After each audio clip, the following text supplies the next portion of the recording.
You're tired? A little bit? So this year, the Universal Catholic Church is celebrating the ordinary year of Jubilee. The motto for this year's Jubilee is Pilgrims of Hope. We celebrate the Jubilee every 25 years, remembering Christ's birth. We had an extraordinary year of Jubilee, which, depending upon the need of the world, hope will announce, where people can have indulgences. But this year, it's not an extraordinary year of Jubilee, but we have the ordinary year of Jubilee, and the motto is Pilgrims of Hope. Mary is the best example of the pilgrim of hope. Mary is known as Staba Maria, Mary who stands with us and with Christ. So I'm not going to give you a big lecture or talk, but I would like you to understand two roles that Mary played in the scriptures. The first role that Mary explicitly played is in the Gospel according to John, at the wedding at Cana, chapter 2. Mary is also invited, along with the apostles and Jesus. Mary only noticed that they are running out of wine, and Mary is standing for them. Staba Maria, Mary who stands. Mary is standing for them with complete hope, for because Jesus knew the hour has not yet come. What is the hour? The hour that Mary should stand not in wedding at Cana, but at Calvary. That is the place where Mary had to stand in complete hope. That's why, and Mary said, "Son, they are running out of wine." And if you pay attention in the German Gospel according to John, John says, Jesus said to Mary, "Mother, women, what is it for you and for me?" And it did not stop there. It's a comma, and then Jesus says, "My hour has not yet come." So when Jesus speaks about, in the scriptures, my hour, it is always referring to the passion and death of Christ. If Jesus is saying in the Bible, speaking about my hour, it is always speaking about the fulfillment of the task that is given to him by God the Father, that is to give his life for others. That is the hour that Jesus is speaking about. And Mary, without being confused, she knew that what her son can do in his divine nature. And she turned to the apostles, and without explaining anything, Mary said, "Do what he says." Mary is the best pilgrim of hope. Mary did not express any concerns. Go to him, talk to him, they're running out of wine, explain to him. Mary did not say anything. Mary only said to the apostles, "Do what he tells you." Mary is not just telling the apostles alone, but Mary tells all of us who believes in Christ. What will she say? She will only say, "Do what he tells you." But we should understand what he is telling us. Right? That's most important. So then the apostles, without even asking anything, they went to Jesus and they were there. And Jesus said, fill the jars with water. Fill the jars with water. And they filled to the brim. And then you know the rest of the story. Mary is a pilgrim of hope. Now, Stabat Maria.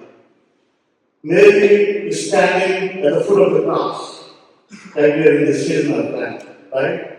So we know that the first Sunday's reading, Jesus being tempted in the wilderness. And then if you pay attention, the Gospel according to Luke, chapter 4, verse 13 says that Satan left Jesus looking for right and opportune time.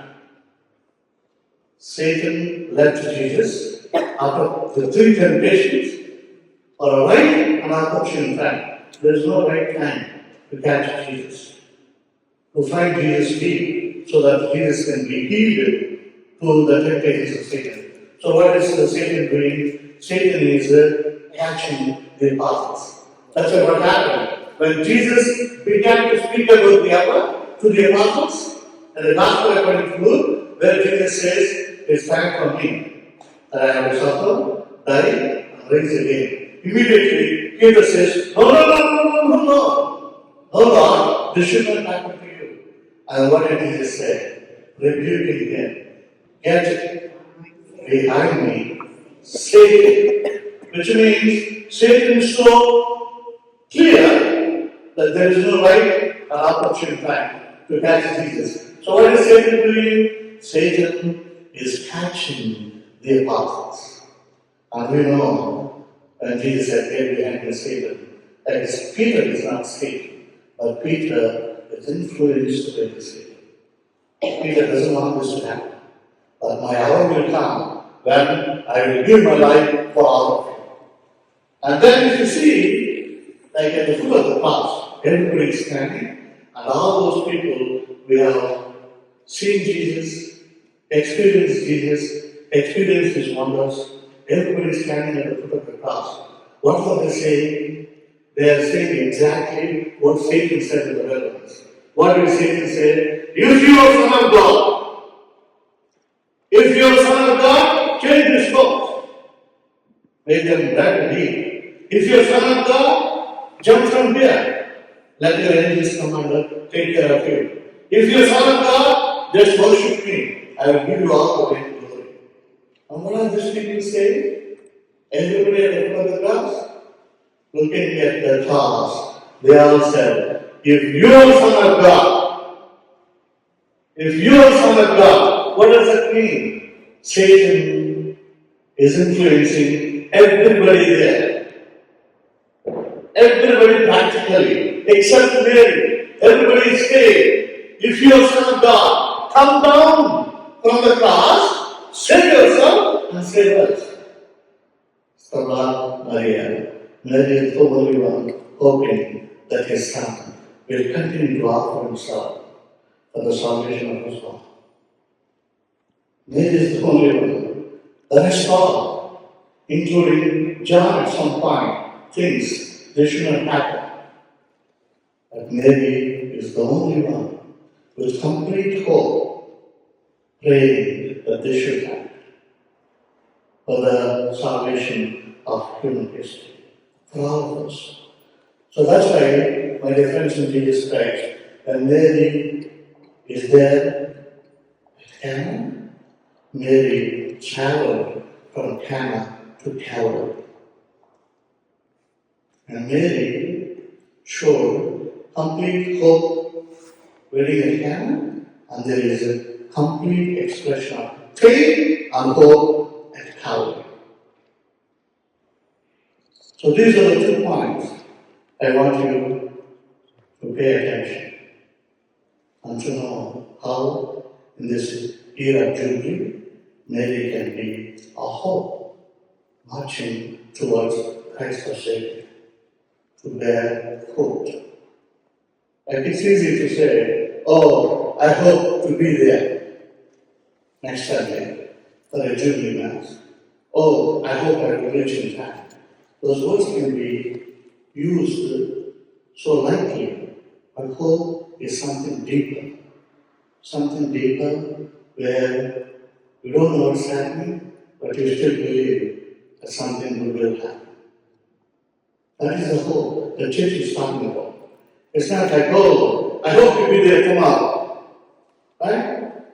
It is not a generic use of hope, but hope means that I know, even though I see darkness around, I do hope there is light at the end. And that is the hope that we are all called to believe in. And that's what Mary did. Like when she said, let it be done to me according to your will. And Mary is not ignorant of the law of Moses. No? A woman outside married, pregnant, be stoned to death. She's completely aware. She's completely aware of that. She was not frightened. But the hope is that my God, who gave me this task, will take care of me. And when Mary said, oh, you need to all go to Bethlehem, that has how we have a transportation to go to Bethlehem. Not like we have nice nurses made to God, nice roads, okay? You don't even have to go to your car to stop, right? A fancy car, you can start from here. Or you can resume, boom. But back in those days, there was nothing. A clean piece, Simeon saying, the sword will pierce your heart. All these things. Mary was not in despair. Mary was in complete hope. Mary was totally hoping that her son will bring salvation to those who believe in him after his passion, death. And she did believe that he will rise. That's why she says, she did not come to the tomb. right? If she had doubted, if Mary also like Mary Magdalene had some kind of doubt, she would have done the same. And she should not have left, she would have stayed at the tomb. To make sure my son is not being stolen so he can raise. But Mary was not there. Why? Why? Mary had complete faith. And Mary knew that he would rise. She didn't come to the tomb. She didn't ask her, did you see my son? and Jesus appeared to apostles, but not to Mary. Right? He appeared to the apostles and went to house where they were fishing. But Jesus did not go to Mary and say, Mom, and listen.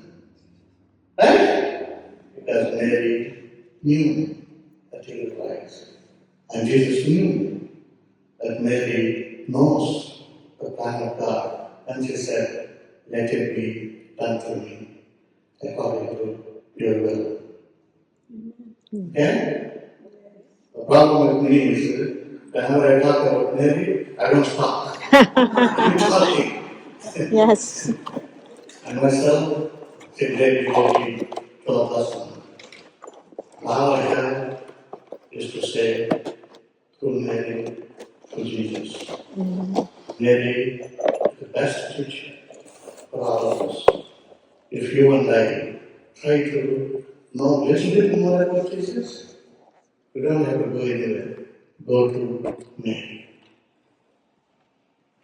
Because she is the best teacher that can help us understand a little more about Christ. In this world, there is nobody that knew Christ more than Mary. There's nobody.